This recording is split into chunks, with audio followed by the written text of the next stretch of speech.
협상도 해야 할 때가 있고 하지 말아야 할 때가 있습니다. 이 경우를 분별하지 못해 인간관계를 망가뜨리거나 더 나아가 금전적 손해까지 보는 경우도 있습니다. 어떤 경우에 협상을 하지 않는 것이 좋은지, 협상 스킬 이전에 인간관계를 유지하기 위한 협상은 어떤 것인지에 대해 말씀드릴까 합니다.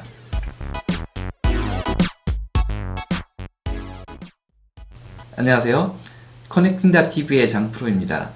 최근 들어 협상 스킬이 매우 중요한 역량으로 인식되면서 협상과 관련한 서적들이 많이 나오고 있습니다.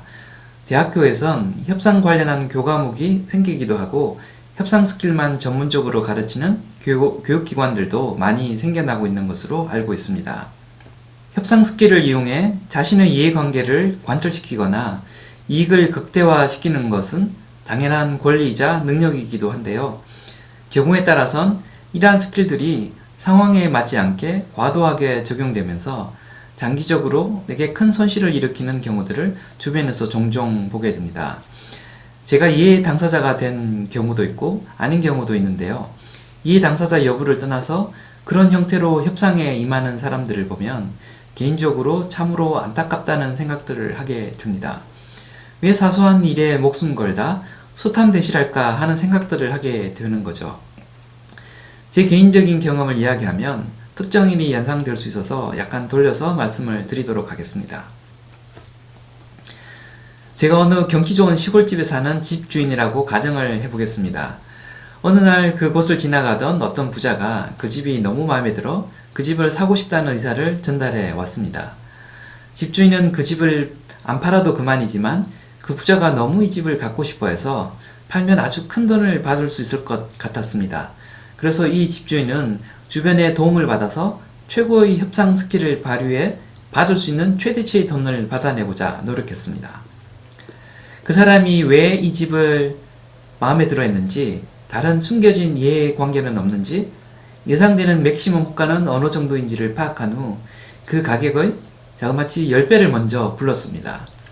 앵커링 기법이라고 터무니없는 것을 알지만 협상의 베이스라인을 내게 유리한 쪽으로 만들기 위한 전략이죠. 다른 부동산 가격을 끌어들여 경쟁을 붙여서 더 큰 돈을 또 부르게 했습니다. 최종 협상가를 정한 다음에는 건물에 딸린 나무나 돌 등의 부속물에 대한 협상을 따로 요구해서 돈을 더 받았습니다. 그리고는 대금 지급 방법을 유리하게 해주는 조건으로 또 돈을 더 받아내었습니다.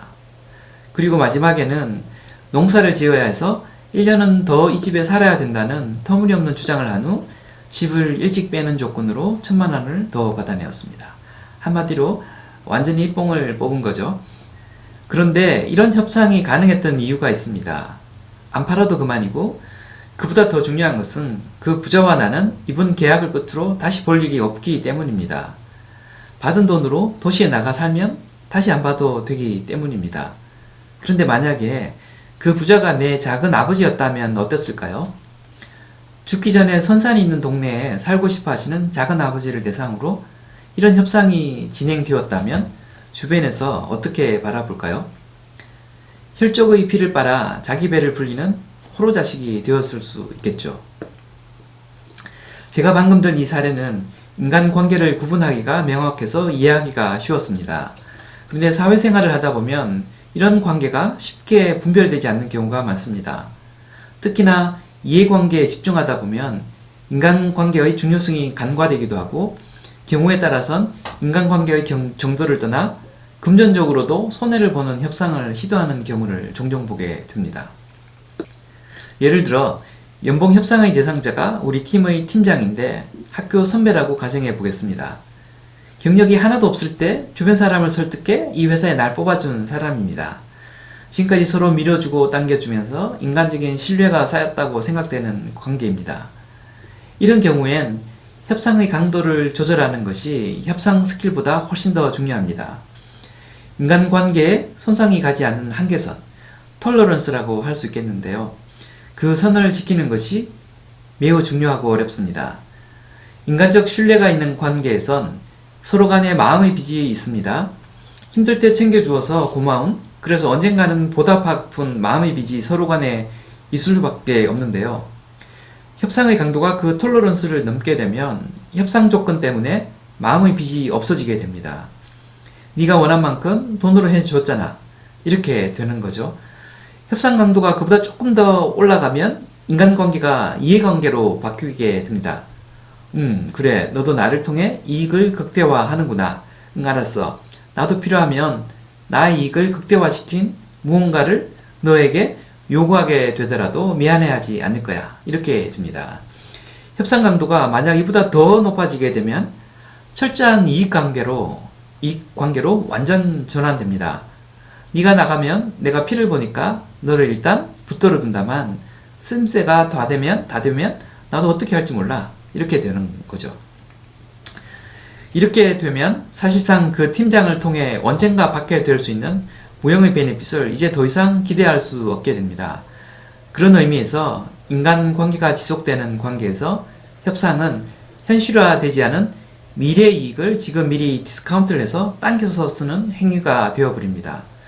내가 핵을 쏘면 상대방도 핵을 쏠 수밖에 없듯이 내가 협상을 시도하면 상대방도 같은 강도로 협상에 나설 수밖에 없습니다. 결론적으로 말씀드리면 협상은 협상 대상자가 누구냐에 따라 다른 스킬을 발휘해야 합니다.